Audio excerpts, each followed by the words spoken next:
Kasadya ang dalit sa karakter nga gidala nila matagabi sa Kapuso rom-com series nga First Lady. Busa atong makauban karong buntaga sila Kakay Bautista and Kai Cortez.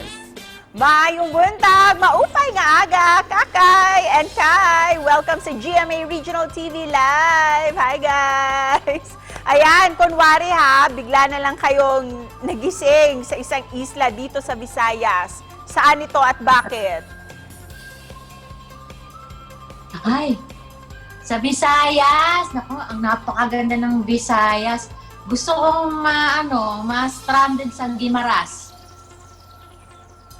Guimaras. Sa Cebu, maganda ma-stranded sa sa Oslo. Sa Oslo. Bantayan. Kasi nandun yung mga whale shark, mga I feel at home. Ngayon naman, gusto naming malaman kung sino ang mga Prince Charming sa mga buhay ninyo, Kakay and Kai. Wala! Ano kami, focus kami kay PGA. Wala kami. Focus on family and work. Yes, wala kaming wala kaming ganyan ngayon. Busy kami sa pagtatrabaho. At totoo to ha, wala talaga si Kai, siya, single mom. Alam mo yun, ako enjoy ako maging single. So, as much as possible, enjoy ko muna yung single life ko. And gusto kong, katulad ginagawa ko, travel, tapos work, ganun lang. Tapos focus din ako sa family ko ngayon. So, Totoo. ayun, bilang as an ate. As a single kami, pero hindi naman ibig sabihin walang nagpapakilig. Siyempre may mga pakilig. Meron naman nag-chat. Kasi maganda tayo eh. Oo, hello. Diyos ko. Nakapila nga sila sa labas. Mamaya na! May interview kami. Mamaya na ligaw. Isa-isa lang.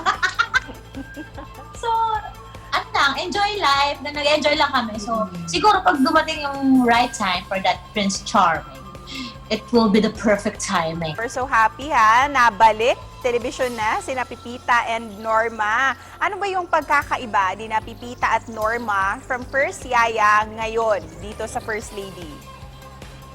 Ikaw muna, babe. Ako, parang sa ating dalawa, ako yung mas nag-continue lang. Kasi nandun ako as support, as pangontra kay Pepita, as backbone ni Melody sa tuwing napanghihinaan siya. Andun na kami para palakasin siya and para supportahan siya, pakinggan siya. So, patuloy lang yung character ko.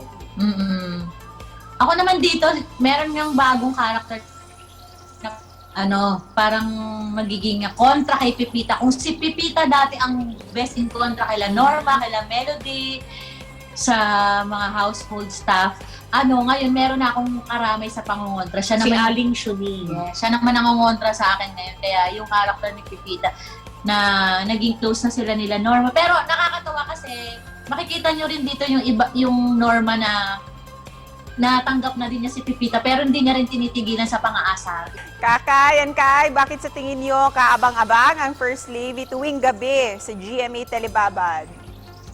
Kasi nandun kami. Hindi kasi, katulad ng sinasabi nga ni Kakay, pandemic, di ba? Ilang taon na tayo nakakulong sa bahay, madaming uncertainties, madaming nagbago. So, eto na yun para umupo tayo manood at mag-accept ng good vibes. Yes. Para sumunod tayo sa isang fairy tale na kwento na pwedeng mangyari din sa atin and will give us hope throughout the pandemic at lalong-lalo na throughout the election process. Yes. So, eto na yung susi para sa ating happiness every night. At saka, feeling ko kasi yung plot ng First Lady Kasi iikot sa buhay din ni PGA, iikot kay Melody and yung bago niyang kanyang bagong purpose which is being the First Lady. Pero timely kasi malapit na eleksyon natin. And with that, please invite all our kapuso dito sa Central and Eastern Visayas na manood ng First Lady gabi-gabi sa GMA Telebabad. Ayan mga kapuso, patuloy pa rin pong nagpapakita ang First Lady sa GMA. Kaya naman, ano pa hinintay nyo? Makipag-party na sa amin at makipagtawanan, iyakan, and everything in the sun with us. Yes, salamat sa inyong suporta sa First Lady. And sana hanggang sa huli, kumapit kayo, wag kayong bibitaw. Parang alam niya, kung ibig, mas kapitan nyo itong First Lady. Thank you, Kakay and Kay. Dagang salamat sa inyo. Thank you po!